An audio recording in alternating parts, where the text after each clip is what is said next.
first it seemed sorry for that. I just discovered my recording had not started, and I'm now recording to the cloud, which I couldn't record to my computer tonight for some reason. So the first half of the meeting was not recorded. Oh, well, that's sorry. No problem. And I don't have it either. I'm sorry. No, we'll have to start over. Very well. Okay, who's calling Miss Donnelly back? Yeah. So we'll just have to go with without the recording tonight. That's okay. We're not required to keep the recording. Okay. All right, Henry. Okay, so just for the recording to recap, that was 175,000 was approved to deal with Bower Park hazardous tree mitigation.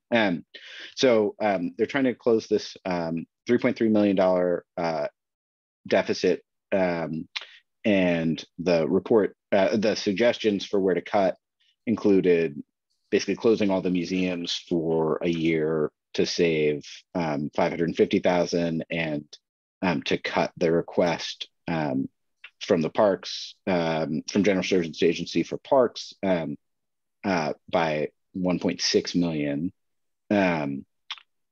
That's half of the deficit that they're trying to make up, and also a pretty substantial plurality of the options they were given to make up that shortfall. At first, it seemed that the supervisors, at least some of them, thought that was additional funding request. Janelle Rao clarified, or who is, she's at General Services Agency. She said it's not additional funding. That includes about $400,000 of staffing for current staff, who would have to be laid off if they cut that money. And that's operational budget and staffing. And it certainly sounds like at least some of the supervisors are inclined to cut that money, which is very distressing. It is all a little confusing because that money is from the general fund. And it seems like they're trying to make up this $3.3 million shortfall in the general fund budget, but there is also the American Recovery Plan funding, which the county got $16.4 million. They've already allocated 4 of that. So there's still 12.4 left to be allocated. And there is a part of the request for that money is $4.8 million for resolving deferred maintenance on the parks. There, I think, was maybe some opposition among the Board of Supervisors to that, but it wasn't entirely clear. I think they all seem to be a little unclear about where all of that, what they're going to do with all of that money, and trying to figure out eligibility. It sounds like parks, so resolving deferred maintenance would absolutely be eligible for ARP money.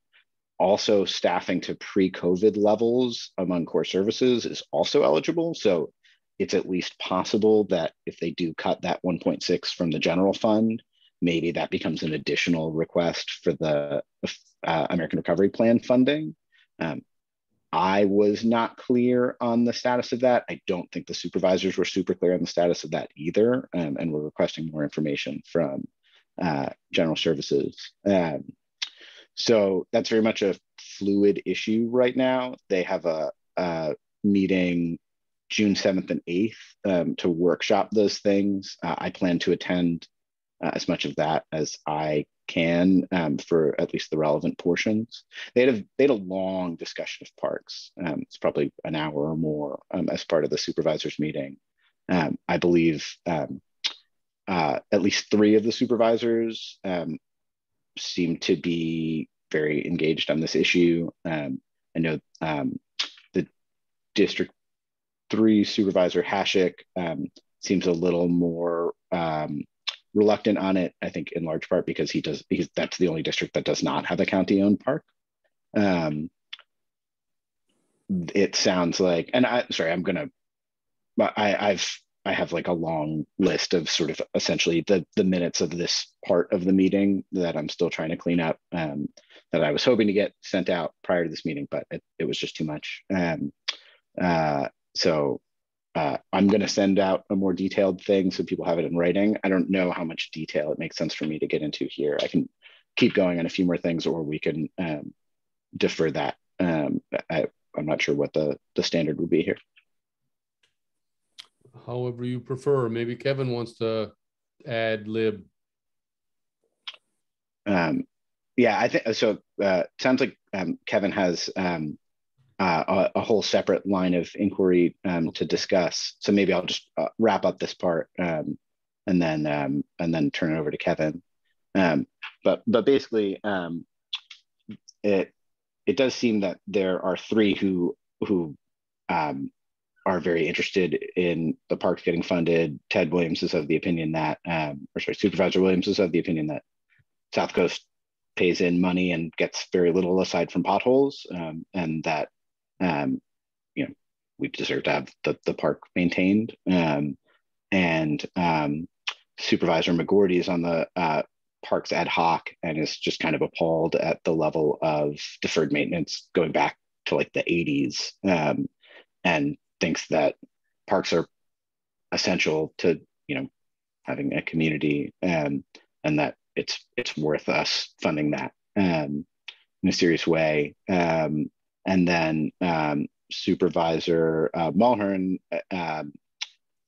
I really appreciate her take on this, because her feeling is the Ukiah parks are in really good shape. They have dedicated staff. They do a good job, and she would like to see parks outside of Ukiah. And that's her district that she's saying is in good shape. She thinks that the rest of the county also deserves to have good parks, and that she thinks it's really important to have outdoor space for kids and for everybody else, and that the board shouldn't be ignoring those needs.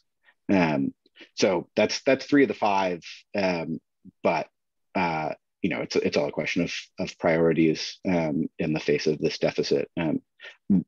One thing I'll add is that I did not hear any discussion, and this is where I wish I'd been there to add a comment at the time, but I'll send it later. I didn't hear any discussion of increasing revenue in any way. It was treated very much as there's a fixed budget, and where are we going to cut?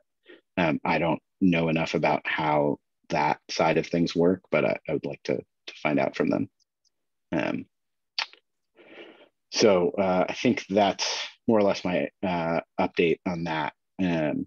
Discouraging, but also still fluid, and the American Recovery Plan money has promise, but it's just not clear what's going to end up happening with that. Okay, thank you, Henry. Absolutely. Yeah, Henry did a great summary of the Board of Supervisors' position on this. I did walk the park on Sunday with a local contractor, and everything that is wrong with the park, except the baseball fields and the parking lot, are in desperate need of repair. So as Henry was saying, the county is going to go ahead and cut these trees, which is great. It's not county money that's being spent to cut these trees. It's, they're getting outside money. So once again, the county's not going to invest any money in their park system. That's the bottom line. Today's paper, the ICO, the director indicated that it's going to take $5 million to basically bring all of the county inventory of parks up to appropriate standards, and she's not going to do it. She wouldn't make that kind of statement unless the people above her basically said that this is the direction we're going. It's going to take, at a minimum, based on walking with the contractor, a minimum of $500,000 plus to fix the stage area, the overflow from the pond, the tennis courts, the basketball courts, the electrical. There's a whole host of things that are going to sit dormant because there is no money at all to fix it. It's going to take a lot of money. And if we, as a community, through donations, raise money from the community to make the repairs to our park, there's no guarantee that the county would budget money to maintain it. So unfortunately, in 5 years, we find ourselves in the same predicament that we have deferred maintenance and having to close down our park again. Yeah, I echo Henry's comment that it was a little disheartening to see that parks are not higher on the priority list for the county. And I'm not sure what we can do right now. I think as part of the budget process, and I just throw this out there to the GMAC members, the idea of sending a letter of support for funding of the parks and Bar Park to the Board of Supervisors as part of their deliberation for their budget. I don't know if we can do that or not, but I think hearing from us as the advisors for our community should at least weigh something on their concerns and deliberation in their budget process. At least we would show our community that we support the fact that Bower Park is closed, that it should be open, and encourage the Board of Supervisors to please fund the money that they can to open it up. Because right now, even if the trees are cut down, as Henry said, they're going to do an assessment and they're going to see that the area is unsafe in many spots, and they may not open it. I know the tennis court is locked. The basketball court is missing one rim, and two of the rims are in poor shape because the asphalt underneath them is compromised. You know, but they do have two nice playgrounds, and they do have a nice ball field. And I know that the park received money from the state back in 2000 to renovate the park and do their playground equipment. Obviously, there hasn't been anything done to maintain that since that grant that I can see. But Henry and I will keep looking at it. He's doing a great job of following the Board of Supervisors' actions on it. And we'll be happy to keep the council informed of what we learn and what we can do as a council or a community to get Bower Park fixed up and maybe back to presentable condition that we all can be proud of.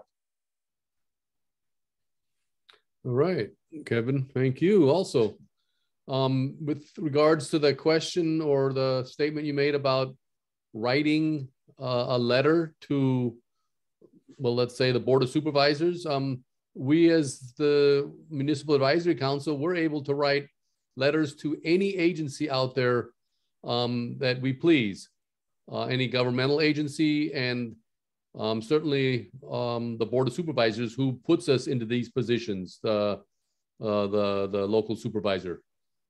So I would wholeheartedly agree with sending them a letter and stating to them how important it is that we have our only local park here functioning and open again, and to apply as much money as they can from their budget or from the other fund that Henry was talking about. That's the federal budget.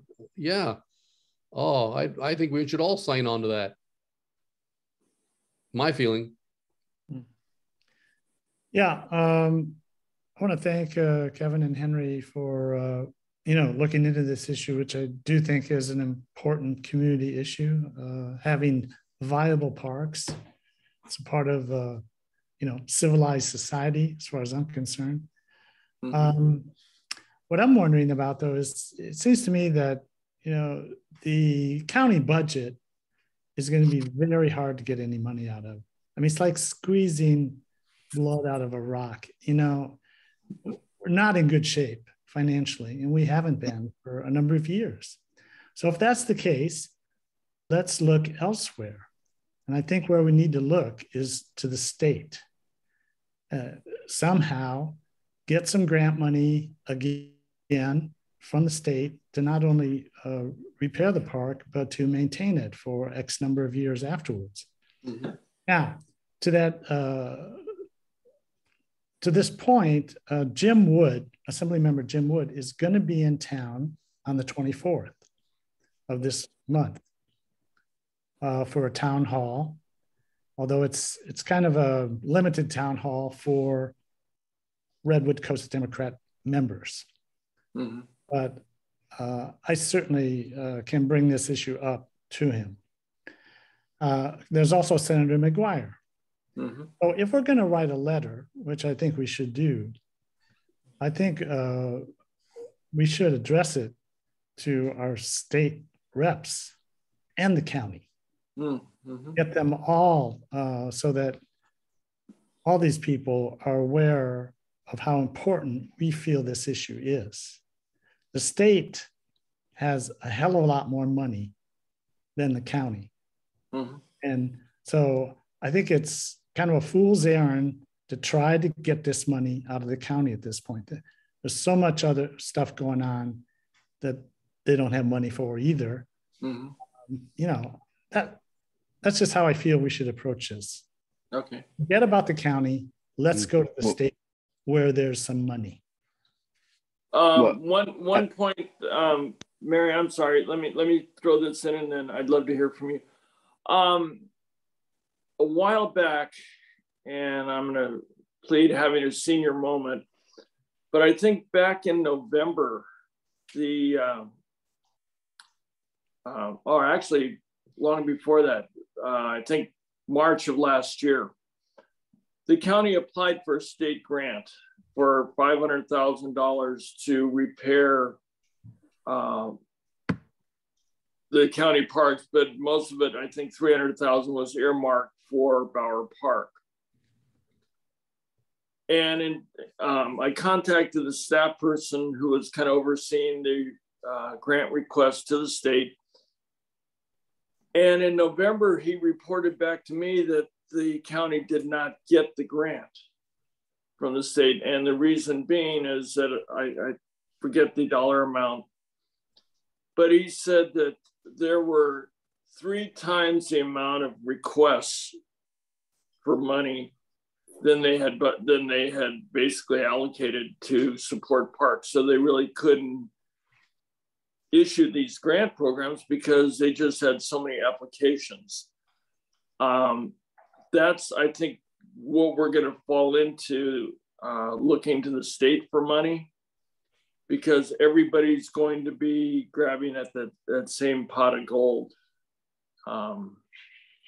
And unfortunately, we don't carry the clout maybe that some of the larger counties or larger cities that have a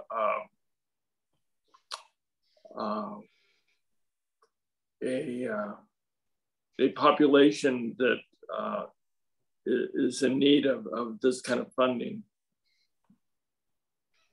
Yeah, so. I'm sure it's going to be tough, and it's competitive. It's probably similar to the grant programs that the state offers periodically for funding EV charging stations. It's a competitive process. Mm-hmm. You fill out your application, you hope for the best. Now, what we could perhaps do that might be a little bit different is put some political pressure on our mm-hmm. reps mm-hmm. By maybe putting together a signature, a campaign, get people's signatures, showing how important this is to our community. Somehow, apply the pressure that we can to our reps, and maybe we can open up some doors for some grant money. I don't know. The point I'm trying to make here is that I think the county's, in financial trouble. They don't have a lot of money, and there's a lot of stuff that needs to be done. There's lawsuits that they're involved in. It's all kinds of stuff. And they cannot fund everything they would like to. They would love to, I'm sure, fund this. They would love to, but they don't have the money. So that's why I'm thinking, let's bypass the county or work with the county, but go for money from somewhere else. Yeah. Sorry, I have a response to that, but Mary, you wanted to say something earlier. I am just really tired of my tax money being paid, going to Ukiah and going out for things to help Ukiah citizens and not anything coming back to me. We don't have any, our streets and roads aren't repaired. I can't see around a curve or a jog in the road because the verge has not been cut in years. It's higher than a kite, and you can't see around the broom and the eucalyptus and the whatever that's growing there. We are scarce in law enforcement because they don't come down. Thank goodness we're gonna maybe get a resident couple here, but you don't see the sheriff down here, but maybe once a week for 2 hours. The park, all the parks in Ukiah are just fine, thank you, said the lady who was on the Board of Supervisors. We have a really good park system here. That's really great for Ukiah, but everybody else, they've got to close the park. They've got to throw the kids out in the middle of baseball season. And I am tired of paying my taxes to upgrade Ukiah. I want my tax money to come down here to upgrade us.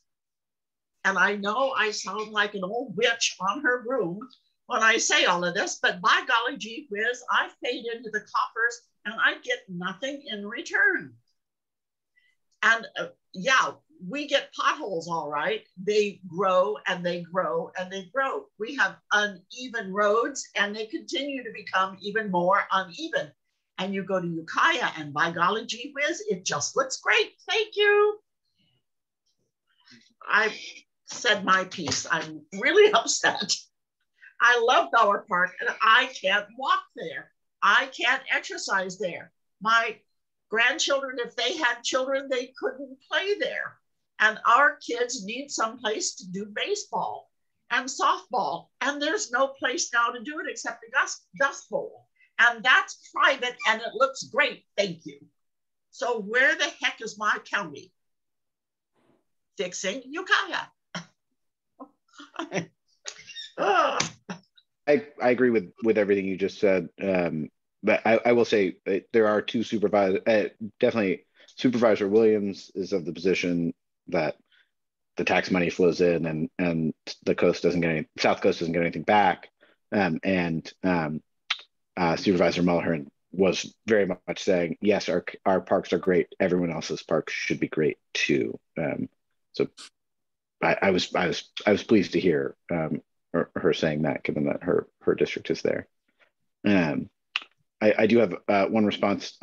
So to Don, it's worth. I think we have to separate mentally the two streams of funding. One of which is the county general, the general budget and general fund, and then the other is the American Recovery Plan. Because I think by far the easiest money for Mendocino County parks is the American Recovery Plan, for a couple of reasons. One, there's still 12 million that hasn't been allocated.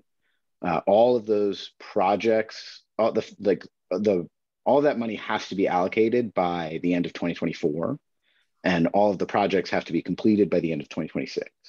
So there's money that's got a fuse on it, and it has to be used or it is no longer in the county. So the county is inclined to use that money.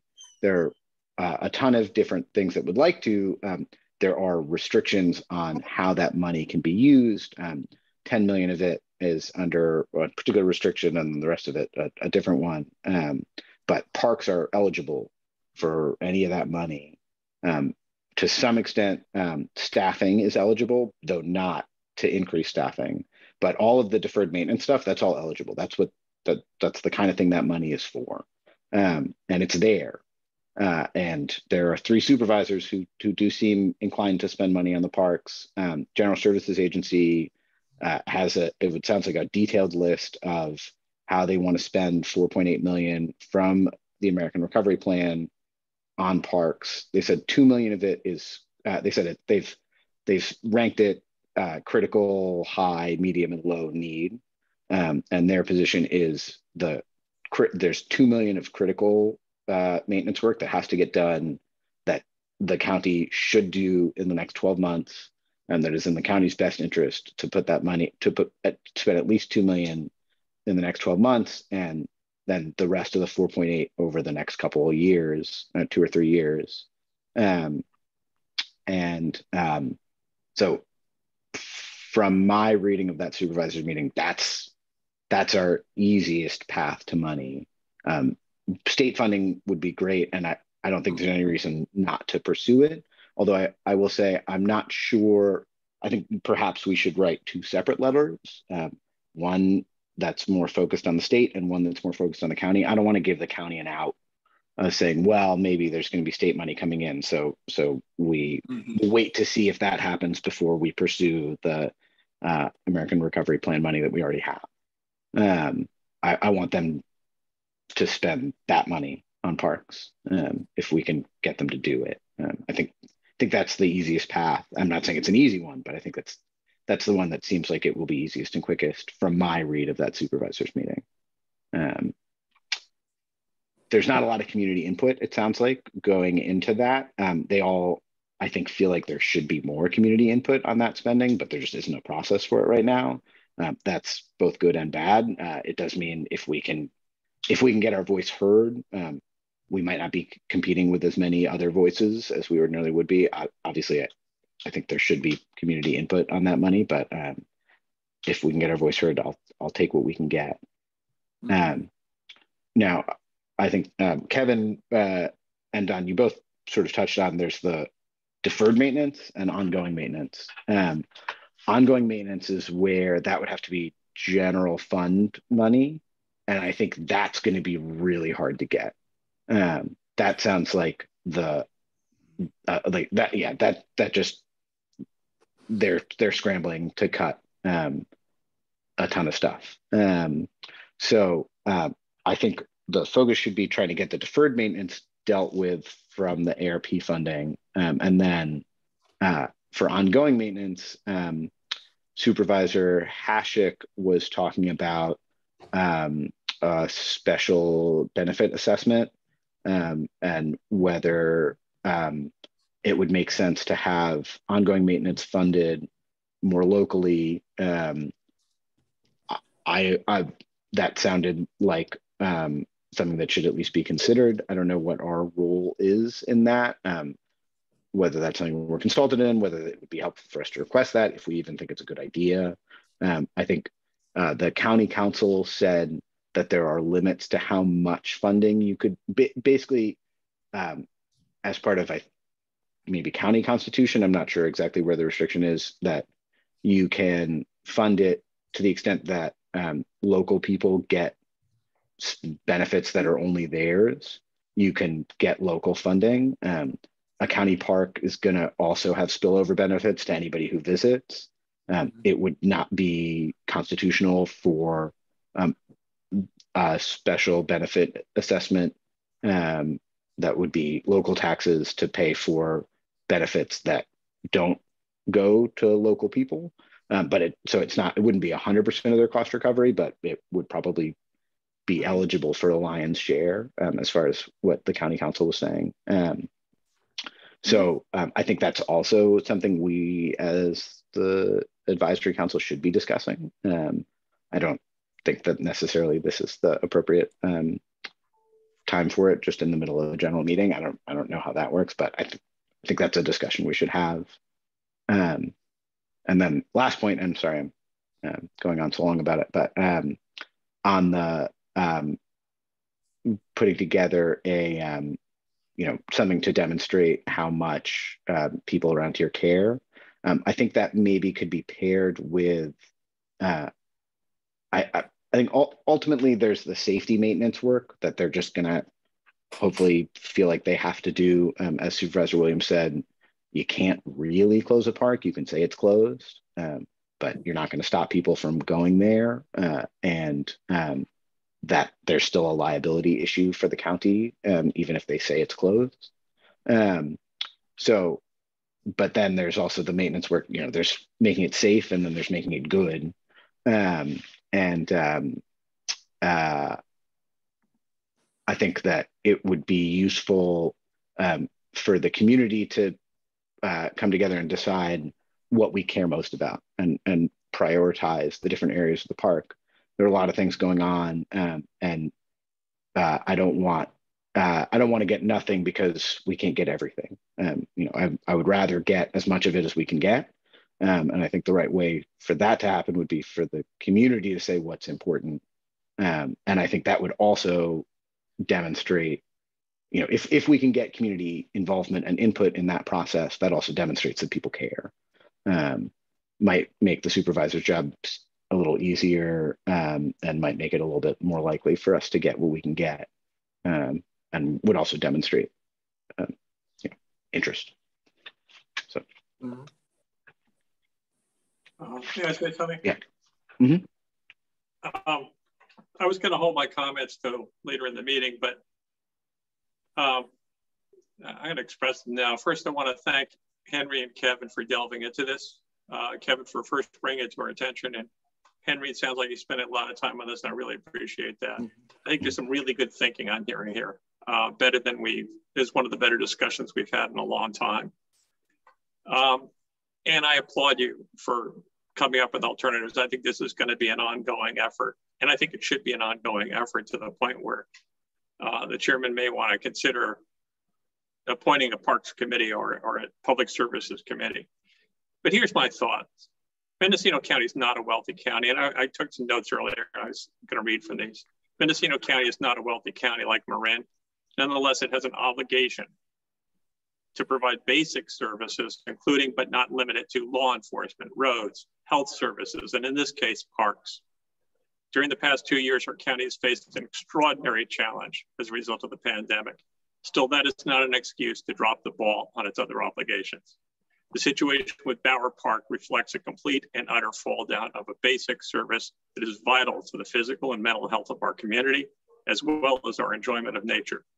The county employees responsible for this must be held responsible and held to answer.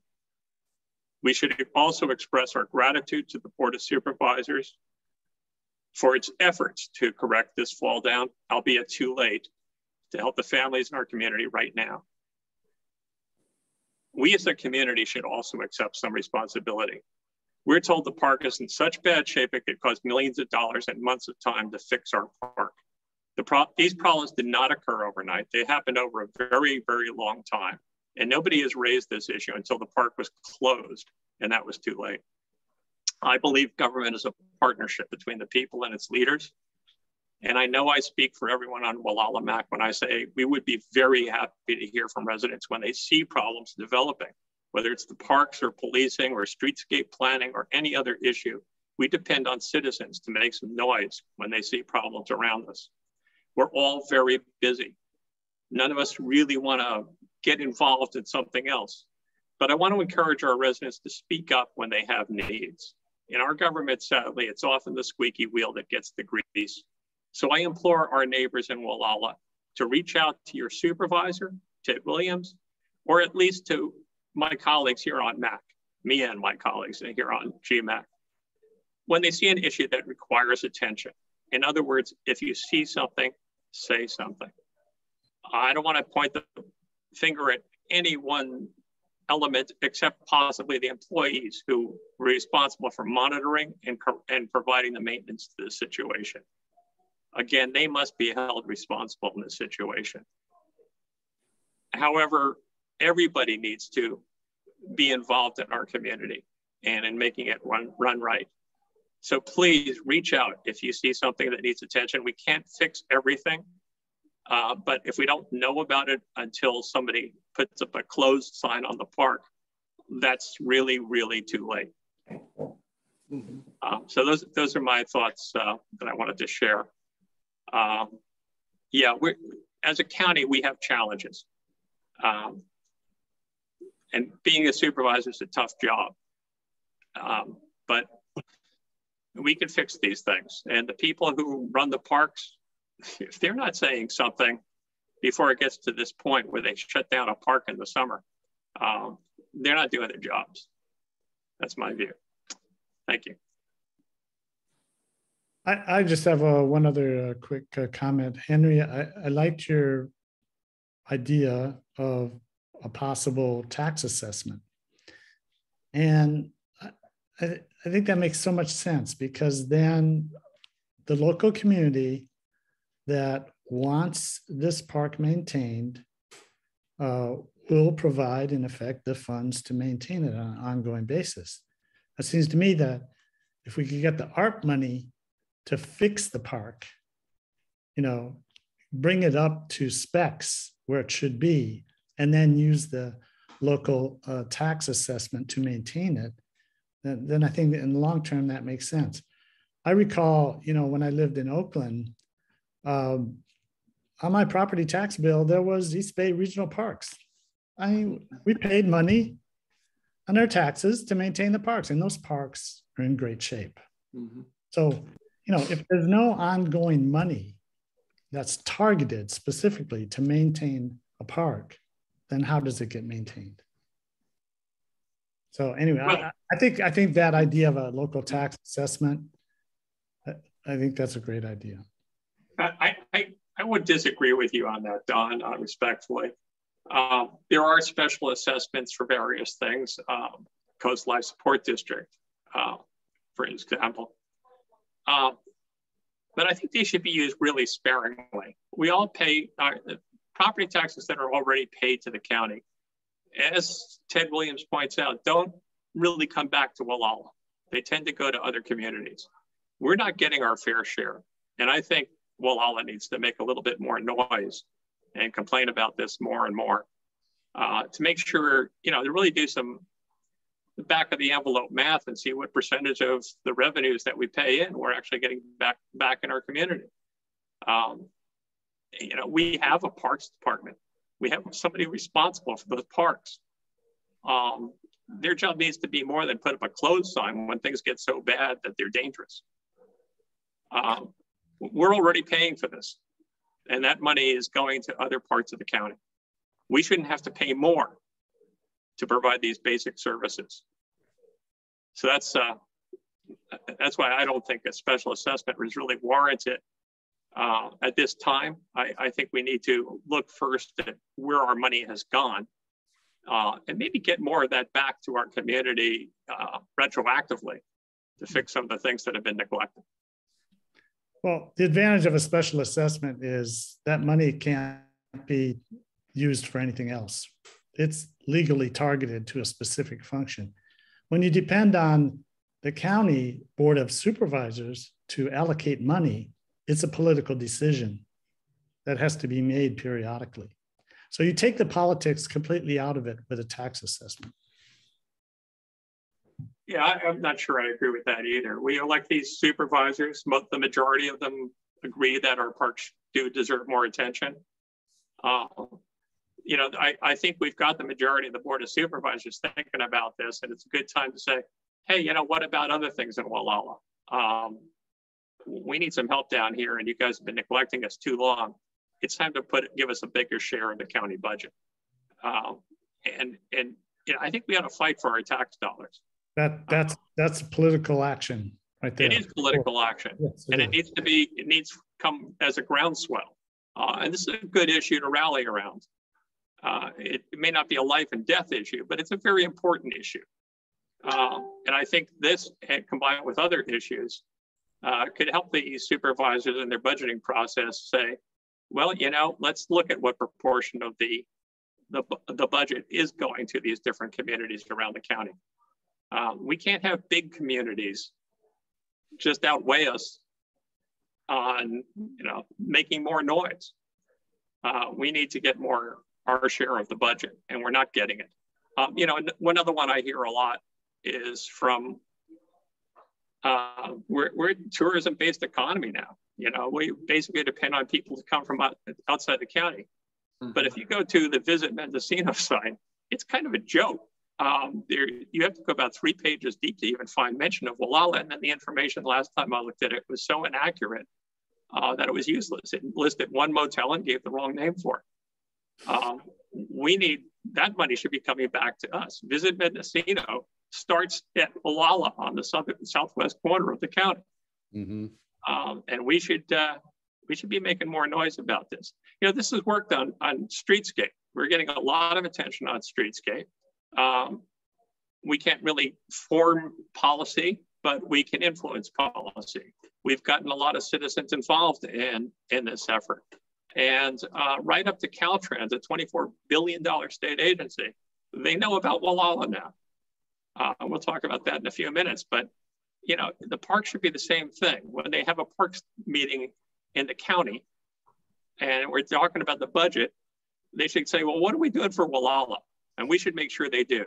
We should be at that hearing. We should be talking about what our citizens want, what the priorities are, and make them answer to them.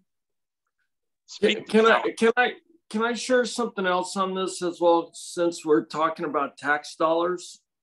Sure. We're all assessed money as part of Point Arena School District, and those funds are targeted for Mcrpd to handle the coast recreation from Gualala all the way up, I think, to Westport. And we are lucky if RCRC gets a $1,500 grant, maybe, if the Mcrpd board feels generous at that time. So we're not only talking about the county that we're paying money to, but we're actually paying Mendocino Coast Recreation and Park District money to provide recreation services down here. Now, it's not maintenance, but it is services. And we're not getting anything from that board either. All that money that we're paying into in our property taxes that we're being assessed is staying in Fort Bragg. So there's a lot of places that we're paying money out, as Mary said, but we're not seeing any come back. And that's another place that we should look to, as well as, hey, you know, Park District, you guys, you're receiving money, but we're not even getting close to the amount of money that we should have to provide recreational services down here. Kevin, I don't know much about that. Can you explain a little bit more? Is that part of the school district itself? Is that a special district? Or are we assessed a special fee on the property taxes on that? Do you know? Yeah, what Mendocino Coast Recreation and Park District, as part of the money that we pay in our taxes, and I don't know how it's levied, but we basically pay based on being part of Point Arena School District.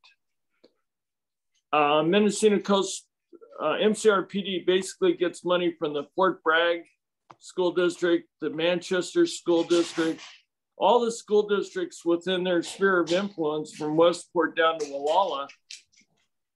People are paid, you know, are taxed, and then that money is sent to Mcrpd for recreational services. Now, the lion's share of that money, if I understand correctly, goes to help support the Star Center, their pool, to which their members have indicated that the pool's open for people from Gualala. So we're, you know, we basically are doing our share by keeping the pool open for our constituents. But that's somebody too that is getting money that we're paying in. And unfortunately, the majority of their board does not see fit to send some of that money back down to us here in the South Coast. So there's money out there for recreation and parks. Unfortunately, the governing agencies, we don't have the majority vote. We don't have the majority vote on the county. We don't have the majority vote on the Mcrpd. So we're kind of stuck right now. Plus a 3-hour drive to take our children, round trip for an hour's swim. Right. Right. Yep. And that benefits us. Which is why the whole. Can I just share a screen while you're talking? I just want to, it's a little bit about Mcrpd. It's a little bit of the history of Mcrpd. Oh, wait a minute, I gave you the wrong one.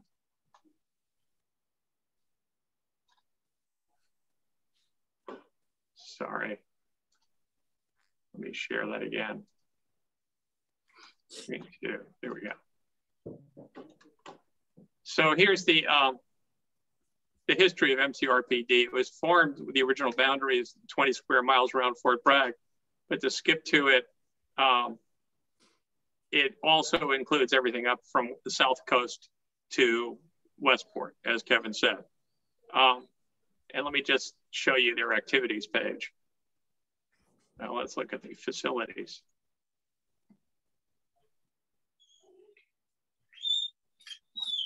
Wow. Somebody wants to go outside. There's some really nice activities going on as a result of the money that we're paying into this. We don't see them. Instead, our park is closed. This shouldn't be happening. So yeah, I agree with you. Thank you for bringing this to our attention, Kevin. And I do think this requires some follow-up from, on an ongoing basis from GMAC. And I would love to see you guys continue to pursue this. Well, one point of clarification on that, the Mendocino Coast Recreational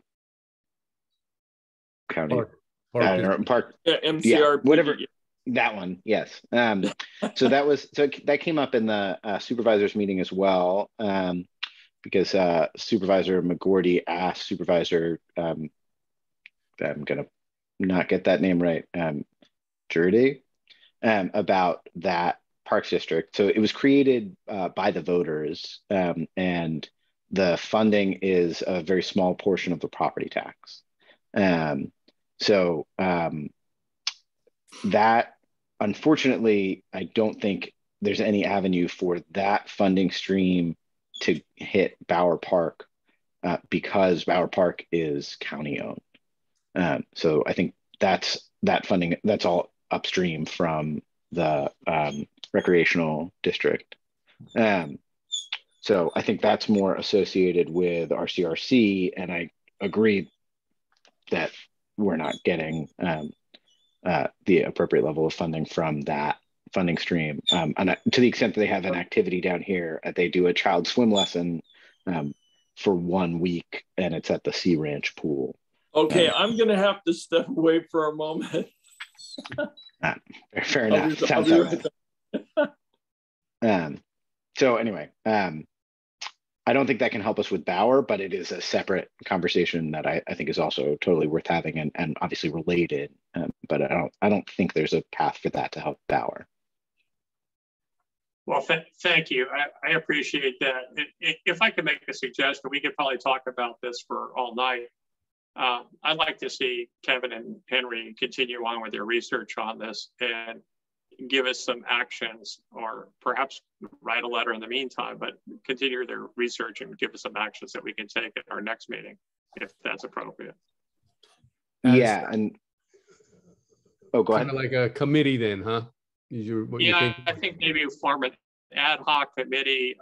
And this is parks, but I'd love to see them.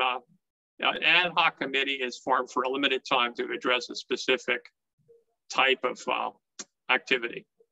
And that certainly would apply to the crisis at Bower Park, as well as getting onto a more stable track for park funding. Much like our streetscape committee's been going on for a long time, but it's taken a long time, and it's focused on a single project. When that single project gets settled, the streetscape committee goes away, unless we make it a standing committee. But yeah, I think an ad hoc committee at this point would be appropriate, and just examine this more, get some more information, see where our money's been going, and see what we can get back and get on a better track. I mean, Henry and Kevin have done so much research on this already in such a short time. It would seem or make sense that they would continue with this and have a little committee of two to do this. You guys are still interested in going forward with research on this, aren't you? Yeah, I would very much volunteer to continue on that. I do think conceptually we should separate in our minds the two questions of get the park back open and ongoing maintenance. And there are non-critical deferred maintenance questions that I'm not sure which bucket I would put in. I could see it either way. But I don't know if that means it's two committees or if it's one that then morphs into another. I don't know what the right way to approach that is, but I definitely want the General Services Agency to have the sense that the Gualala MAC is on it.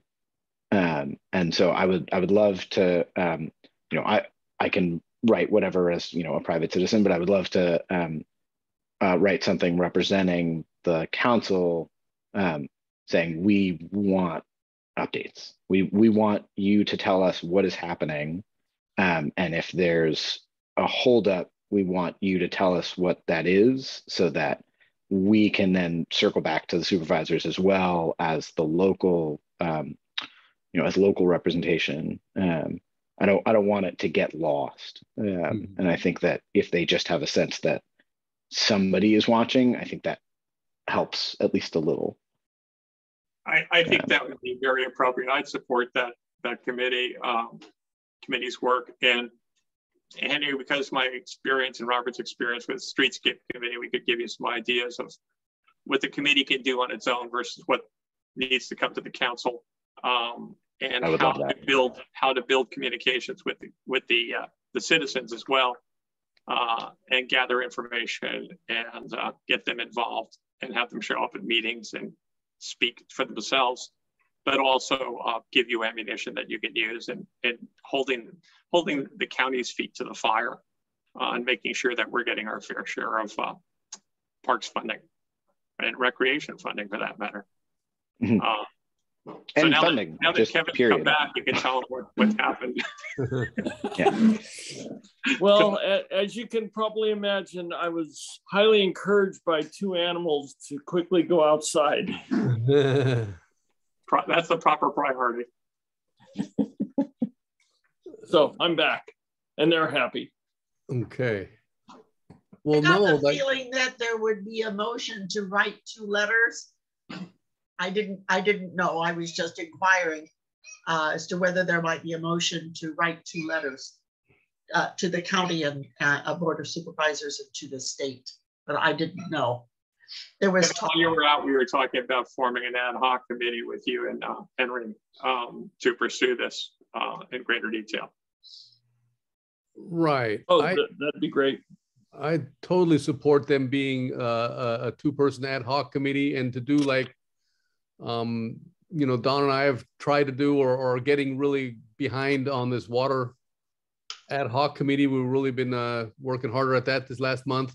And as Tom primarily and I have been doing with the streetscape for a couple of years now, is in the name of GMAC and as your own separate committee, bringing everything back to the council and then getting it off to whatever entity.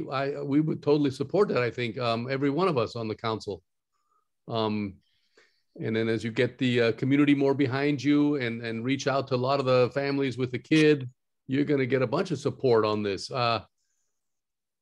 That's what I see. And regardless if there's the two different things going on with the park, maintenance and then the getting the funding, I think that would be all something that the ad hoc committee could do and just differentiate between the two when you bring back the the updates to the council and then say, this is what we've come up with. We're going to fire this letter off to not only the county, but to, supervisor or the assemblyman and the state councilman. State senator, yeah.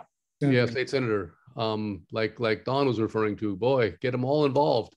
I mean, we did that many times, right, Tom? As we CC'd everybody up to, well, not quite the president, but we did. We got up there with a lot of. I've written the governor a couple of times. Right, CCing the governor. So you guys, that'd be great if you took that on. Now, Robert, I think it's your prerogative. If I could just quote the bylaws for you. Section 5.13, the council chair may create a standing or ad hoc committee composed of less than a quorum of the council for purposes of carrying out duties of the council between regular council meetings as stated in resolution 91076 of the Mendocino County Board of Supervisors. Council chair will designate one committee member as the committee chair. And I'll just read: ad hoc committees, which are not required to follow all aspects of the Brown Act, shall be appointed by the chair to address issues that are likely to be of concern for a period of time, but not permanently. Examples might include, but are not limited to, preparation of emergency response plans, a major road project, or establishing and reviewing council policies. So individually, Henry and Kevin have, well, you've attended the meeting you were telling us about, Henry, the Board of Supervisors meeting. Kevin's done his own research. I would be most happy if I would like to see you be a ad hoc committee and continue your efforts on this. So my position is that, yes, I would like to see you two be part of an ad hoc committee regarding Bower Park. If you're both willing.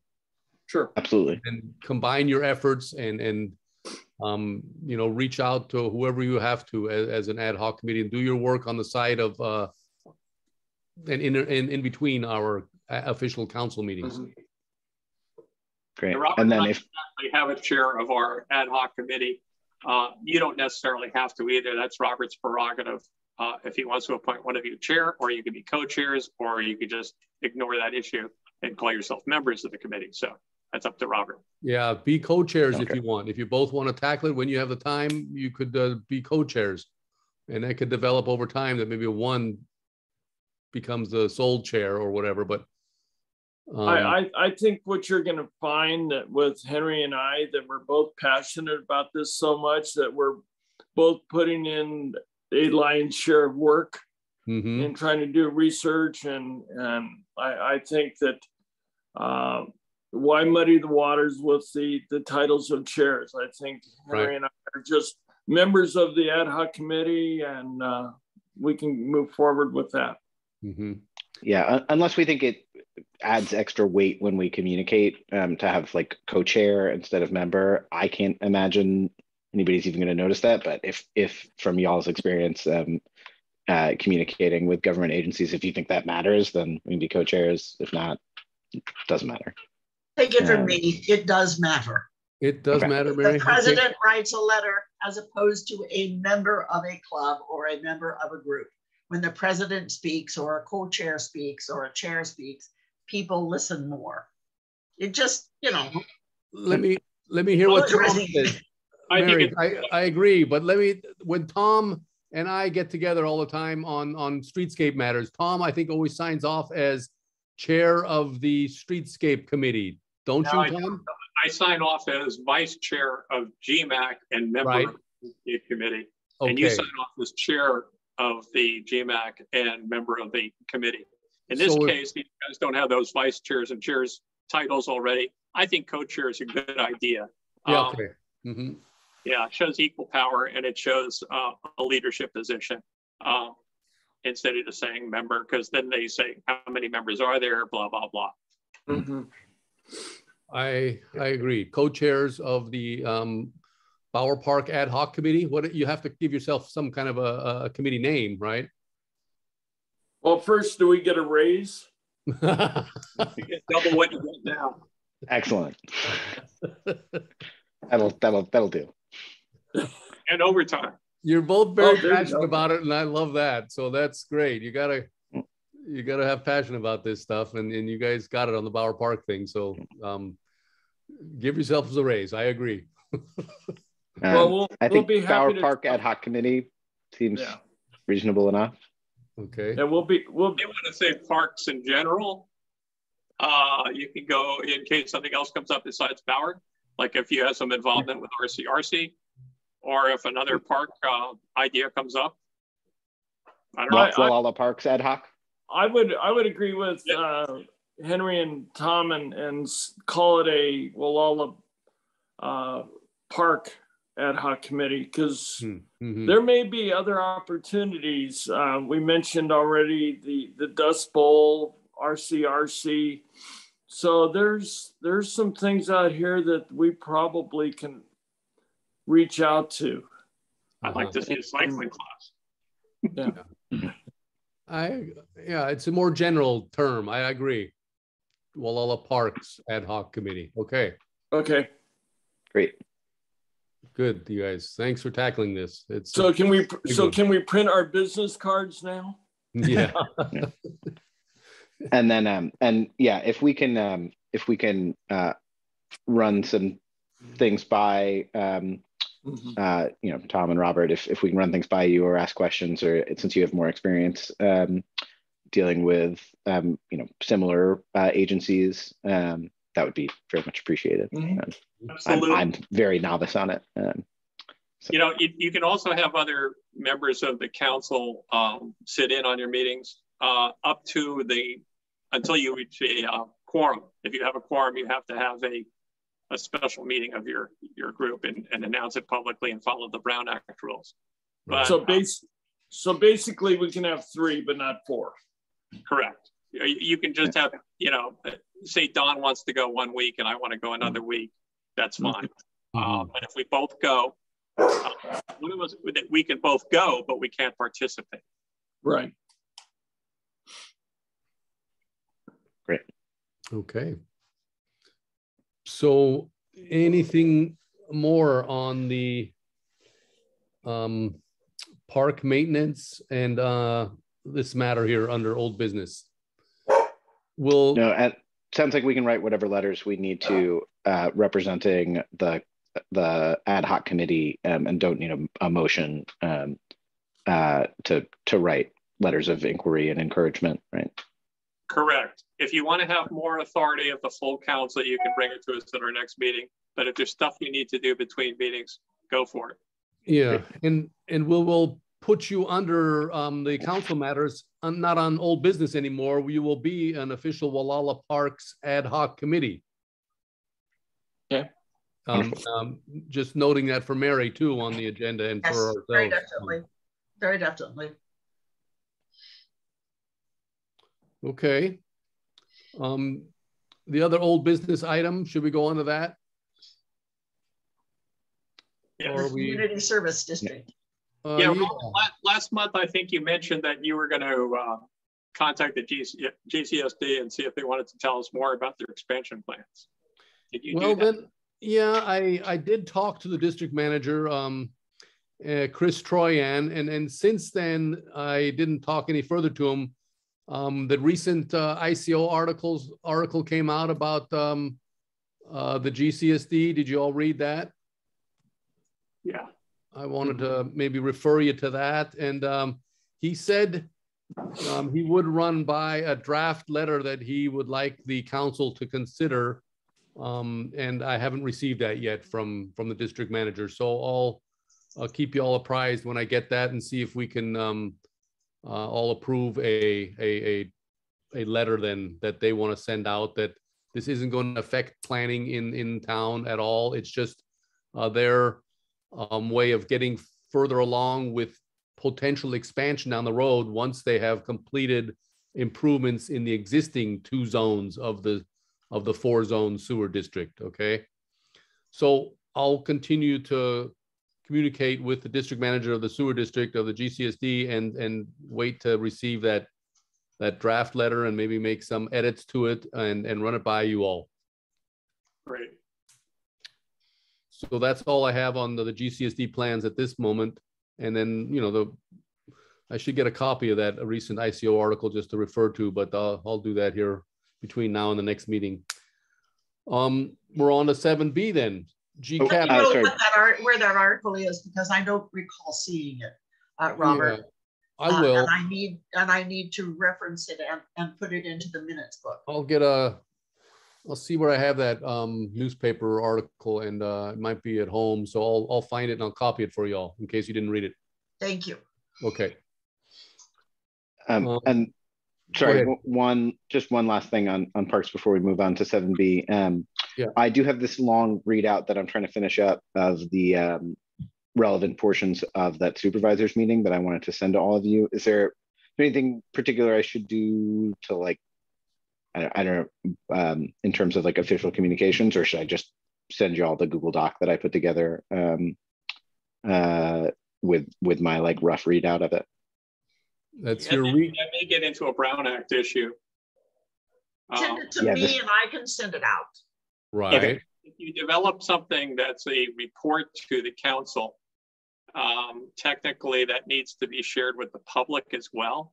We can't have internal discussions and circulate documents with the council unless they're shared publicly. So that's why Robert and I will often attach a letter that we send out in the name of our committee to the council, particularly when we're seeking council action on something.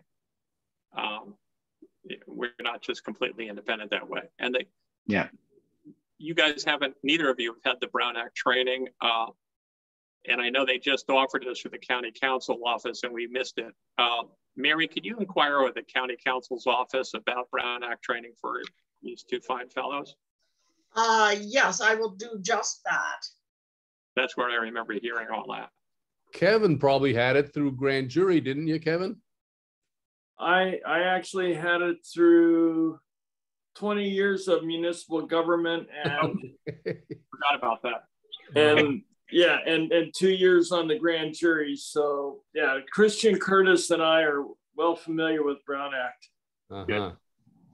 I have a Brown Act folder, 3-ring binder that was given to me, like 40, 50, 60 pages of very large print information regarding questions and answers on that was given to us years ago, back when there were 7 or 8 members, and I would be glad to loan that out to these gentlemen, or I could make a copy of it, scan it, make a copy of it, and send it to everyone if you wish me to. There's one thing we may want to look into. There is, I may state it incorrectly, but there's Assembly Bill, I think it's 1234, ironically enough, correct, that requires any appointed commissions, committees, and boards and groups like that required to annually take Brown Act training, and they have to have a certificate on file of completion. So that's something that we may want to look into, is that if GMAC has not been consistent with that, we may want to look into that, because should something come up and if we're not receiving the proper certification for each term, there could be issues brought up by the public. Mm-hmm. Absolutely. I could offer it once a year, I do believe. It is once a year because And it would be nice to offer it to other, like the GCSD board, the RCMS board, any boards that are of that, ilk and need that sort of thing. They could also attend. This is what we did the last time. And I think another board or two attended. We had 10 or 12 people there. So when the county council comes down for a half a day, it would be more advantageous for this community to have that training on for all of its boards rather than for just us. Well, and to piggyback what Mary's saying, our county council, Mr. Curtis, is very adept at doing video training because of the COVID 2 years with the grand jury. We had our Brown Act training that he did virtually. So that's something he's familiar with. So he could do it from the comforts of Ukiah, and we could have a Zoom meeting in which he can do the training for us. Yeah, so that'd be great. Okay. That'd be great. Since you know him so well, Kevin, or you know him well, we Tom and I know him pretty well too, but if there's any way we could find out when the next, Brown Act training might be, that would be. I can certainly look into it. Or Mary, like Tom was asking you. Okay, right. Somebody find out, and then I have it marked as something I'll need to do. Always good to have a refresher. Okay. Yeah. So in the meantime, should I just sit on this readout that I wrote? I mean, I wrote it, for my own personal notes, but also, I have no objection to it becoming a public document. It's not the most well-written thing in the world, but it's really up to your committee on what you want to do. I suggest you discuss it with Kevin and committee level.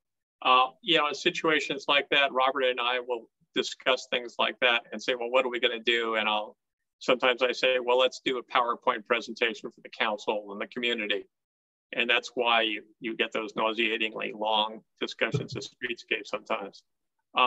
And if that's 3 days before the council meeting that we finish that and we have it ready, then we'll go ahead and ask Don to post it on the website so that the public can see what we're going to be talking about at the upcoming meeting. If it's like today, Robert got a letter from the North Gualala Water Company and shared it with us, and we're going to talk about that later. But that was within 72 hours of the meeting, so we couldn't publish that publicly. So that, we've had streetscape discussions where we literally finished the presentation an hour before the GMAC meeting as a committee, and then shared it publicly at the meeting. And sometimes that surprises people, and they say, wait, it's a Brown Act violation. Well, no, it's not. If there's changing events that require that, that's what you do. So you can be dynamic. You can do whatever you like with that. You can make it a presentation to the community and to the council, or just keep it as notes for your committee or whatever you like. Okay, great. There's some autonomy there. Okay, how's everybody doing on time? We're 2 hours into the meeting now. Well, I've only been around for an hour, so. Oh, that's right. Henry, you doing okay still? Yeah, my wife and toddler are doing bedtime right now, and I'm gonna have to break free in, I don't know, maybe 15 minutes or something to at least sort of say goodnight. If I have enough time to read a bedtime book, that's lovely. But if I can't do that, then that's also okay. Well, I think we could rattle through the rest of this meeting in 15 minutes or 20 minutes. I do too, and that's one of the reasons why Don and I, we sent out those responses to our questions that we've been working on for months, so you could all look at them and beforehand. So, and we just got those today, like I said, like Tom was referring to also. So, okay, let's go on to C and see how quick we can get through the rest of the meeting. Well, we got B. The GCAP. The GCAP. I'm sorry, Tom. Okay, we had a really good meeting this past Monday, right? But we had two really good meetings this month. We had the one with the Coastal Commission staff. Right. Okay. And one with MCOG on Monday at their meeting. You want to report on these, Robert, for a change, or do you want me to go? You are so much better at it, Tom. I'll leave it to you if you don't mind. I'll chime in. Okay. I'll try to give the shortest possible version. Okay. At our request, we contacted the Coastal Commission to make sure that they're up to speed on what's going on with Streetscape and the committee's and the council's stance on this issue. They were largely out of the loop. They have a new leader for the region, and she's catching up. And we've had very good contact with the commission. They're very interested in the issue, very interested in Gualala, and we're very receptive to having information. They have gone out and met with Caltrans and to address some of the questions we raised. Very responsive. I applaud them under their new leadership for what they're doing. They're going to have another meeting with the actual staff of Caltrans that's working on this project and see if they can resolve some of the issues that we've raised. We expect to meet with them again in the coming months. And then, let's see, it was an offshoot of that, but I'll come back to it if I remember it. Just Monday, MCOG had one of their regular monthly meetings, and I reminded them it had been 13 months since GMAC asked them to take a stance and endorse alternative 4A. And that Caltrans then stalled it and said, well, we want to develop 4C. And so I filled in MCOG on what's been going on. We've been actually writing to them all year. But we made a statement to say, hey, look, it's been 13 months. They haven't done anything. And we learned during that discussion that Caltrans, you remember Tariq Chechi, who joins us in January to explain 4C to us. He's no longer on the project. We're getting another project manager. We've reached out to Caltrans to ask, who's leading this now? I have not received a reply to that. And we'll continue to pursue that. But we only learned that during the MCOG meeting. And Dan Jurdy, the chairman of at that meeting, did say that he will be meeting with MCOG staff to see if this can go onto MCOG's agenda for their next meeting next month to take action, because it was only up for discussion this month on my comment, and take action and see if they can do something. And basically what I asked them to do was basically to have MCOG say, hey, look, Caltrans, we know this is your call on whether you have to have another town hall, but maybe you know, we can short circuit this. You're short on staff, you're short on money. Why not just accept the choice of the community in 4A, which was developed during a Caltrans process. It was a Caltrans proposal. They had it widely circulated. They had a town meeting on it. They took a survey on this. They reported there was strong support for it. Since then, we've seen nothing but strong support for it and a strong rejection of 4C. So hopefully MCOG will follow that lead and go forth next month. We shall see. I think I covered it. Anything else, Robert? No, Tom, you covered it well. We really were primarily pushing MCOG to call for a final version of the plan from Caltrans, yeah? Because we've seen enough, there's been enough circulated now, enough versions of the streetscape plan, and that since 2019, we're not really learning anything new. Just we would like to see them abide by the town plan, and that you know, the constant turnover that we're seeing, not only at, well, we learned of the turnover that they're having at the Coastal Commission level, but the constant turnover we're seeing at Caltrans is not helping us. It's not getting this project going. So we urged MCOG to call for the final plan from Caltrans, so to say. Well, actually, we asked them to endorse 4A because right, and to bring a final, yeah. Caltrans was talking about having another public hearing. It would be the 4th town hall in 4 years. Right. Every time they do, it opens a can of worms, but it comes out eventually to the same solution that for all the time, which is support the coastal plan, which is what we asked the CCC to do too, support the coastal plan. So, you know, hopefully they'll do that. We'll probably communicate with Dan Jurdy this month before the next MCOG meeting and see if they're on the track to do that, and see if we can get a hold of Caltrans and find out who's running the show on this project. Right. You know, we keep hearing they're short of staff and that they have their process. Well, their process is broken. Their staff keeps turning over. And there's nothing in CEQA that requires another town hall. Every time you open a town hall, it's kind of like, well, what should we do? Well, we know what we should do. It's written in law. It's black letter law. We should execute this plan. And, you know, as I put it, Gualala's tired of debating this thing. It's time to nail down a plan and let people relax and understand that within a few years, this is what's going to be built. This is what they asked for. This is what we agree on. This is what law requires. This is what's going to be built. It's pretty simple in my mind at this point. And Tom, we keep hearing that, oh, Caltrans, this is a process that they have to go through. Well, on the other hand, you know, they've gone through the process. They don't need to go through CEQA again. And that MCOG, I got the sense, is waiting for Caltrans to bring them a final document that they can vote on, right? Yeah. And they don't have to. MCOG really doesn't have to vote on it at all. They basically wait for Caltrans to come and say, well, here's the plan, and then they allocate money to it.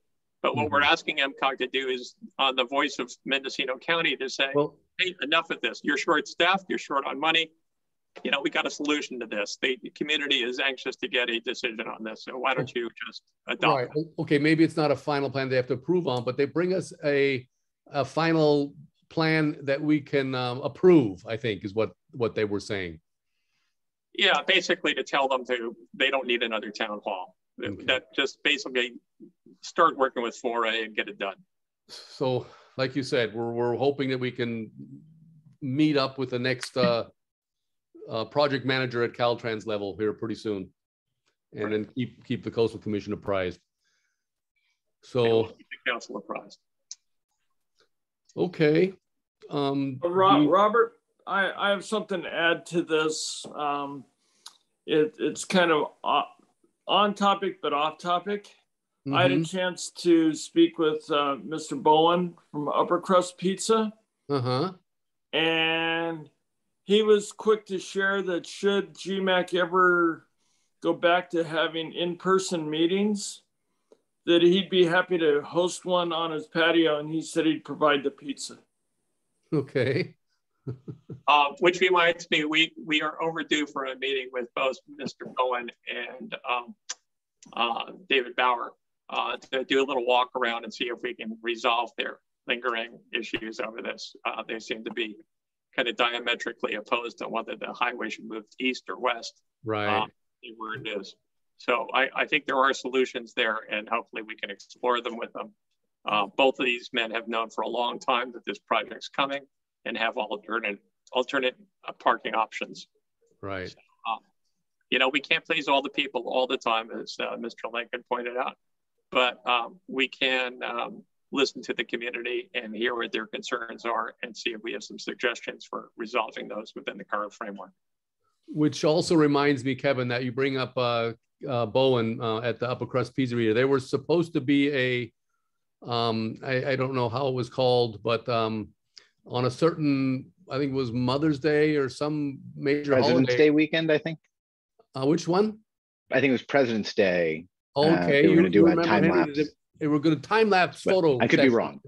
It was exactly right. They called it a time lapse photo session that Caltrans and Bowen were going to be doing together. So I would like to hear the results of that.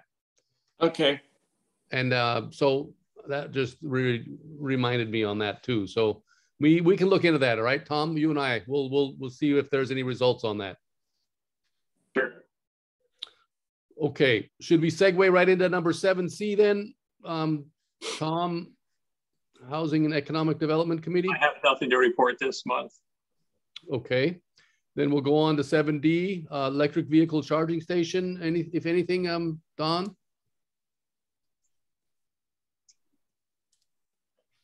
Don? Is Don still there? There it is. Okay. Yeah, I'm so here. Okay. So we're down to, okay, you have something, right?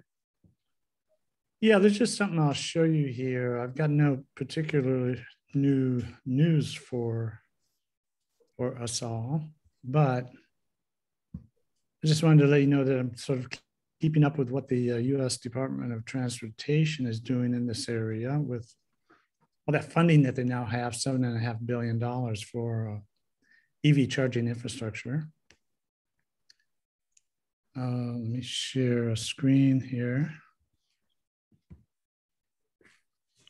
Okay, can you all see that? Yep. Okay.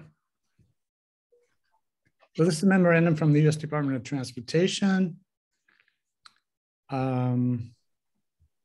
I want to discuss with you is a couple of paragraphs down here that I want to read. It says, under this program, each state is required to submit an EV infrastructure deployment plan that describes how the state intends to use its apportion NEVI. That's let's see what NEVI stands for. National Electric Vehicle Infrastructure. Okay, that's NEVI. NEVI formula program funds in accordance with this guidance. No NEVI formula program funds shall be obligated by a state until FHWA approves that state's plan, although staffing and other activities related to the development of a plan will be eligible for reimbursement. Plans must be submitted to the Joint Office of Energy and Transportation not later than August 1st, 2022, so that's coming up. And the Federal Highway Administration will approve eligible plans by September 30th. So basically, we're looking at the federal government allocating these funds to the states, and then the states would be responsible for dispersing these funds through grant programs, for example. So similar, I would imagine, to the Cal EVIP program last summer and the more recent rural electric charging program by the State Energy Commission. I would think California is going to be, compared to other states, in a pretty good position to come up with new programs fairly rapidly, since they've done this before. Not so sure how other states are going to be prepared for this. Nevertheless, this is what we need to be monitoring. The new state programs that will be coming for providing subsidies for electric charging infrastructure throughout the state, including rural and disadvantaged areas, which is where we would come under. So no particular new news.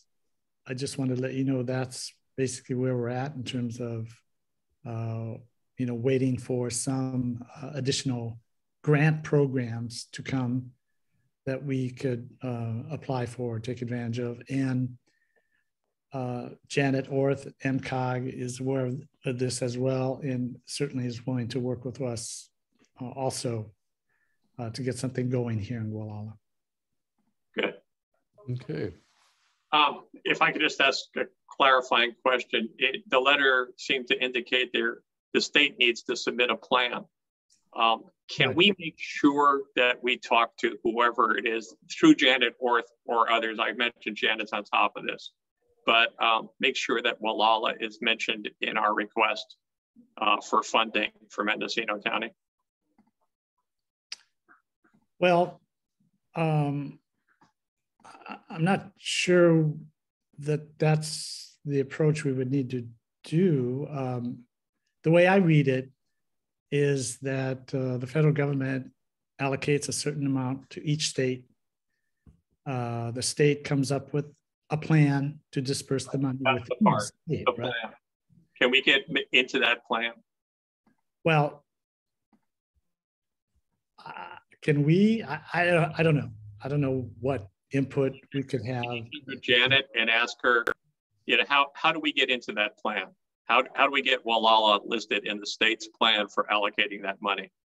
I imagine the state's going to go to the federal government and say, hey, Federal Highway Administration, here's our plan for California. And this little subsection here, this is for very important funding for Gualala, along with the other 2,000 sites they're going to propose in that plan.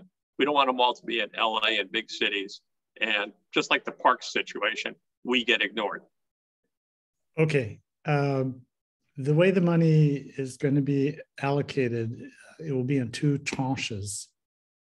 The first tranche of $5 billion is for major highways, probably urban areas, and that. The second tranche of $2.5 billion is for rural disadvantaged areas, and that's what we would fall under. And apparently the $5 billion is coming first and the $2.5 billion later. The time frame of those, the second tranche, I'm not sure of. Didn't state that in that letter. But if, as I said, if it's going to be dispersed via programs similar to what the state has done in the past, then there will be grant programs that everybody applies for. Now, I've expressed this to Janet, I'm not a big fan of this approach because everybody's competing, like, was mentioned earlier about the park money.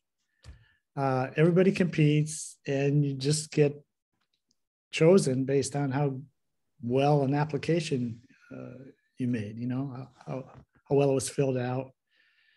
Every T was crossed, every I was dotted, whatever.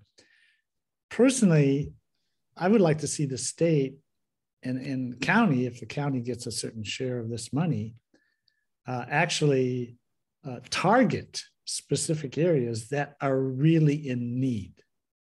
And so hopefully we would fall under one of those needy places. And then money would be allocated here. As opposed to competing for money with everybody else, and then maybe we fall short again. Right. So if you wouldn't mind, Don, touching base with Janet and just say, when you submit your application to the state, can you make sure you mention Gualala as a critical point on a major highway? State Highway 1's a major highway. Mm-hmm. As a point where there is no electric service for a long period of time. We have a heavy tourist flow through the community. We need a station here. Mm-hmm. Just make sure that when she submits the county application to the state office as part of this program, that Gualala is mentioned.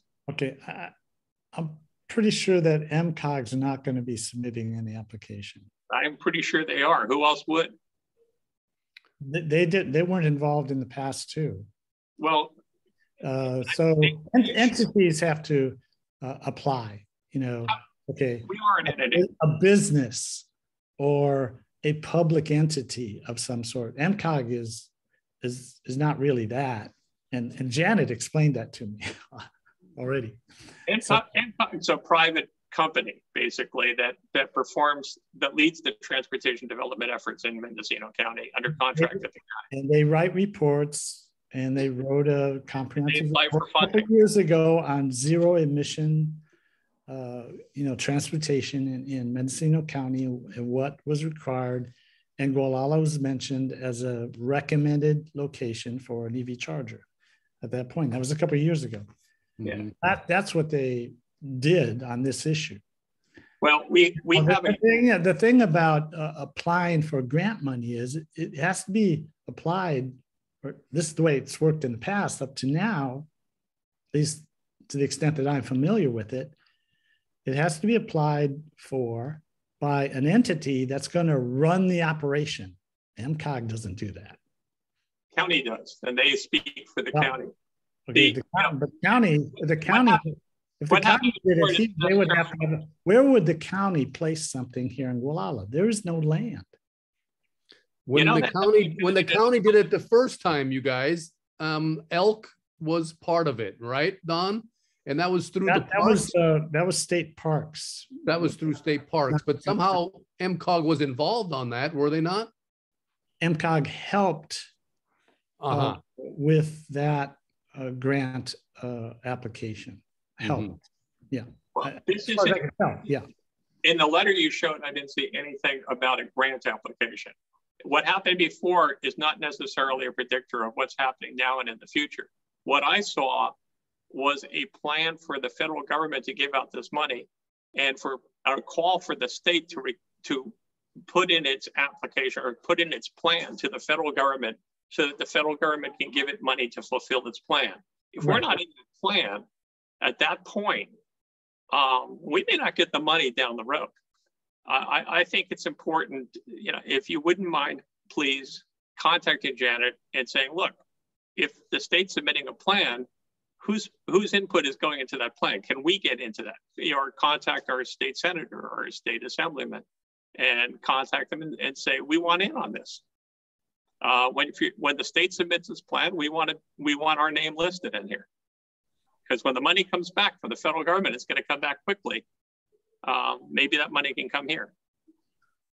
So please inquire about that. That's all.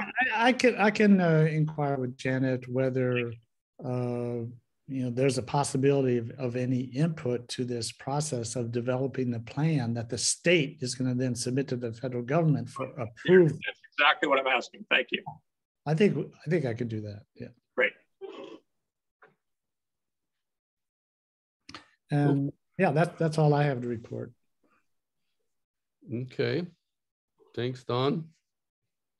Telecommunications Committee, Tom and Don. The only thing I have this month is telling you that we had a whopping 26 views of our meeting last month. I will note the 2 meetings that I've chaired in Robert's absence have had dismal ratings. And I can only say that's because of his fine leadership and people want to watch him, not me, so. Come on.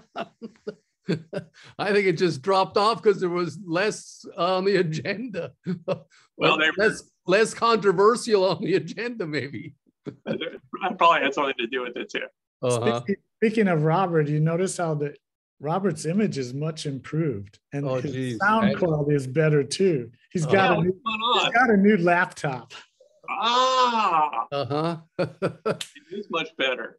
So yeah. I'm learning on the fly here, and Don taught me a couple things here the other day. I was already worried, Tom, that I wouldn't be able to get on Zoom tonight. So, well, we did a test Zoom, huh?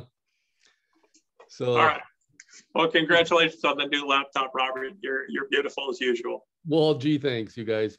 That's all I have for telecom, unless Don has anything. No, I don't have anything to add. Okay, then we'll move on to 7F, the Water Ad Hoc Committee. Don I'd like to recommend that we waive reading of the letter since it was distributed by the chair to the council, but we weren't planning on reading it. No. Good. Maybe we could put that letter up on the website so the public can see the answers to those questions. You want to put it on the website? Is everybody okay with that? Yeah. Yeah, okay. That's a good idea. Okay. And then just, you know, we've all read them. Just discuss those answers if anybody has anything to say about them. As you guys know, we've been working on this for quite some time. In fact, I looked through my records and I just sent Don, just before the meeting, I sent him a copy of the last time we got correspondence from North Gualala Water Company after we posed some questions, and that was 2020. So around this time. So maybe we can compare those 2 responses we've gotten from the North Gualala Water Company, see if they kind of jive with each other, Don, and maybe it'll help us formulate our next series of questions. And we'll bring those back to the council. Yeah, first of all, I would like to express my appreciation to David Bauer for taking the time to good point. Respond to the questions we submitted to him. I know, you know, he's busy with a lot of things there at the water company, and I appreciate the fact that he took this time to do that. Right. And he's got now, yeah, I think we should just take a little time ourselves to digest what David Bauer has said in these questions, and then see where we may need to go from here in terms of maybe some additional follow-up questions or whatever. But yeah, water is a critical issue here on the coast. Perhaps maybe we're in a little better shape than the town of Mendocino, but still it's a serious issue here. It's impeding development, and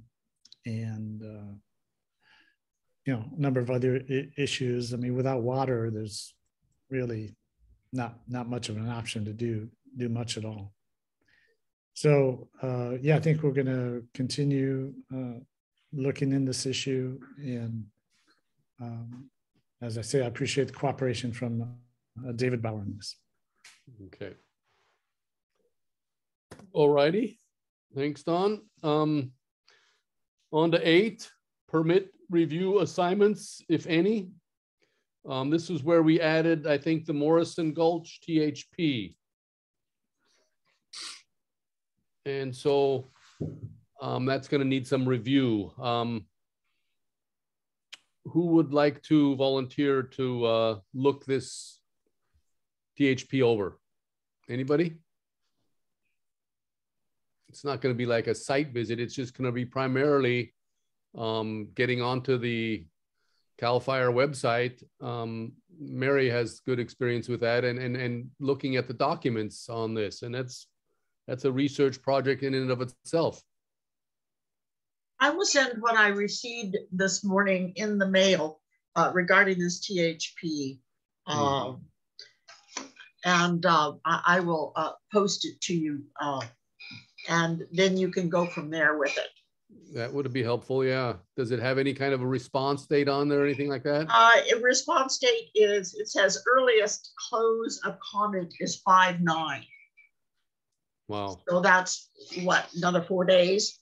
It was filed on 4/22. And we just received it, as I said, today. They posted it out on April 28th, but I didn't receive it until today. Well, you know, the postal office, they have to send it to Philadelphia before it gets back here. Maybe even Houston.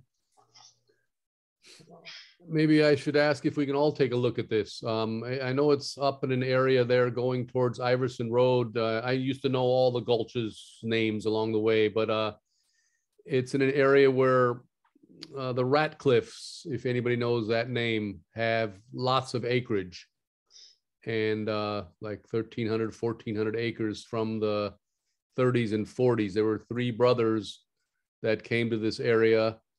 I know Walt Ratcliffe pretty well. He used to go to the community center all the time and do things there at Pay and Take. But I think one of those parcels was sold, and that might be the subject parcel where this THP is. But again, like Mary said, she'll get that document out to us and we can all look it over a little bit. These response dates are usually always flexible, but you know, we've discussed THPs that affect us immediately here in Gualala in the past, and we usually like to give some comment on these THPs. So, you know, I'm happy to do what I can. Okay. This is the RMB Revocable Family Trust. Yeah. And it is on Slick Rock Creek. Okay. And it is adding 80.5 acres to an already 90-acre selection special treatment area proposal of THP. Okay. Yeah, there was logging done on that already. I had seen that when you travel Highway 1. So I'm sure there'll be a number of neighbors in that area that will be looking into this. But I'll do what I can, like I say, on this and look into it a little bit, okay? If anybody else wants to join me, get a hold of me. I'll certainly take a look at it. Okay, Tom. Robert, is this THP located in between Iverson and the ocean, or is it on the other side of the ridge? Or it's on the just east of Highway 1. You know where I think it was Tom and I that did the Shoulders project. What was it called again, Tom? Shoulders and yeah, the misnamed program about yeah, bike paths. There was, it's between those two. I'd say it's, you know where the 100-mile dip is, Signalport Creek Road, that big dip in Highway 1? Yeah. Just a little bit north of there on the east side. There's a long stretch of nothing but forest. Oh, okay. And that's that 1,400 acres that was all owned by Ratcliffe in the olden days. And a central portion of that was purchased by this firm or by this new owner that Mary just read off. So, yeah, it's going to take some research. It came in today, Don, so we don't know much about it. It's, okay. It's definitely between the ridge and Highway 1 on the east side. Yeah. Morrison Gulch. You could probably Google it and you could find Google Morrison Gulch. North of Kevin and I. It's north of Kevin and I. I have that map up here. This is where Morrison Gulch is. So you see is that right? That's approximately correct. If you had Iverson Road on there, that's the Iverson right there. Yeah. So it's right about that red dot there is about it. That gulch that goes to the east there. Because the first gulch there coming down where it says Hearn Gulch, that next one down south of Iverson Road is Walker Gulch. And then where the red dot is there, Tom, that would be Morrison. Yeah. Or Slick Rock Creek and Morrison are kind of the same there. So there's pretty sure that's it right there. And there's Iverson Road. Yeah. So here, Iverson's up here. This is the canyon. Yeah. Slick Rock Creek. Slick Rock Creek. There you go. Oh boy, it's actually Morrison Gulch is south of Slick Rock Creek, actually. Yeah, that's probably the gulch right there. Oh, this is it. Here's Morrison Gulch. So yeah, but it's on the east side there. Yeah. I don't see a name on the creek. We need the more definitive maps that they have on the THP so to really see where these additional acreage parcels are. So if it's up in it's up in this area anyway, up in this house. Right. It's exactly there. The Gualala River, I don't believe. It's see where you just were, the Slick Rock Creek. It's the next gulch to the north of the Slick Rock. That one, that's Morrison. Yeah. Yeah. And it does a divide there. Yeah. That's Morrison. Okay. Well, we'll look into that. I guess we move on to Administrative Secretary Mobert's report. Mary, I got your invoice today. I will submit that post haste. Okay. Thank you. Thank you. I worked 19.25 hours in April. Materials were $3.09 for a total of $339.98. Okay. I also noticed in your email, what was that? The MCN invoice? Yes. $17.40, if I remember. It has not been paid yet. It came in last month as well as this month, and they have yet to pay it. I had forwarded it with your invoice last month to the county, and they didn't pay that part. So I will forward it again. Yes, and I didn't pay that. There are times when I pay, like the postal office, and you pay me back, or MCN and you pay me back. But I haven't done that by the request of the council for a couple of years. Yeah, I will reiterate to Danielle at the county level to pay that invoice to MCN, okay, along with your check. Very well, thank you very much. Okay, Vice Chair Murphy's report. I will pass tonight. I already made my comments earlier on the parks issue, and that's really my comment for tonight. Okay, Tom. And then Chair Juengling's report. I don't have anything to add either at this point in time. So I guess we're down to adjournment. Before we adjourn, okay, can I ask Kevin something? Go for it, Don. Kevin, there's that CDP that we were going to do together, months ago, and I guess we were waiting for to change their plans or something, or what? The old schoolhouse. No. Oh yeah. The DeWolf application, the CDP. No, we have not heard. That's the one I think that Don and I were working with, the DeWolfs. Oh, not the DeWolf. You and I did that. I thought it was what's the other one? Alwani or something like that.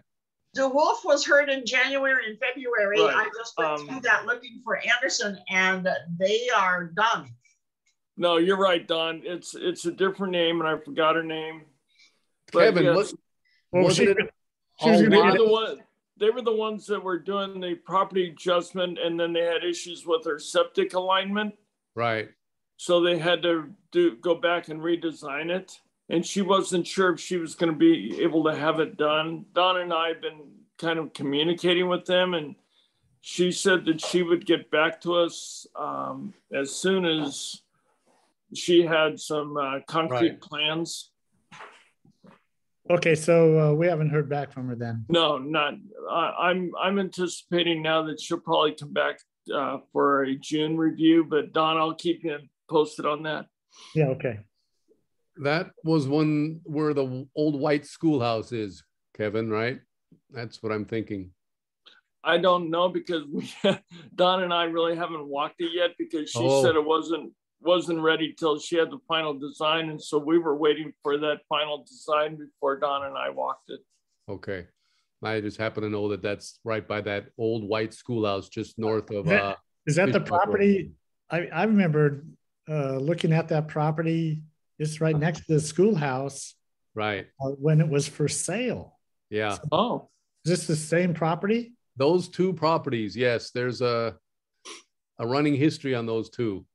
And the schoolhouse property is at present on the market for sale for $999,000. So it's those two adjacent pieces that have some kind of a easement and agreement with each other. And the lady that Kevin's referring to, who I think retracted or wasn't ready yet for having her CDP heard, is the one you guys are communicating with. Yeah. Right. Okay. And I forgot her name. Yeah, I thought it was Alwani or something like that, but I don't know. I don't remember exactly. Alwin, A-L-W-A-N. That's it. Yeah. That's it. Thank you. Okay. Alwan. Okay. We'll hear soon enough, I'm sure. Okay. Anybody want to make a motion to adjourn? Or do we have something else? Melissa's absence, I will make the motion to adjourn tonight. Melissa's absence. Okay. A second? I second. Second. Okay. Henry's back, so we'll give it to Henry. Okay. All right. Okay. Sorry about that. Let's vote. Tom. I vote aye and let Henry put his baby to sleep. Okay. Yes. Don. Aye. Kevin. Aye. Henry. Aye. Robert. Aye. Okay.